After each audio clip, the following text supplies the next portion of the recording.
আপনারা যারা তাজু ভাইকে নিয়ে মজা লইতেছেন তারা 1 মিনিট এই ভিডিওটা দেখে যান।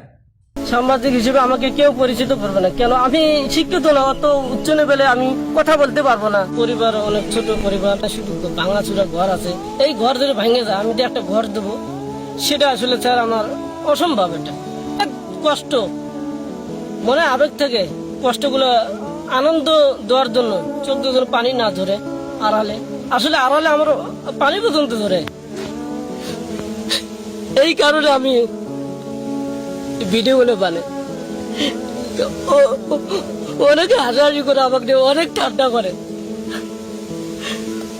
আমার যে এত কষ্ট।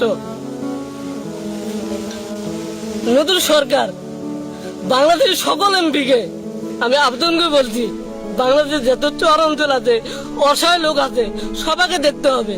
আমি চাই না আপনারা আমাকে দেখেন, মানুষ খুশি থাকলে আমিও খুশি থাকবো, এটাই আমার আদেশ, এটা আমার কথা।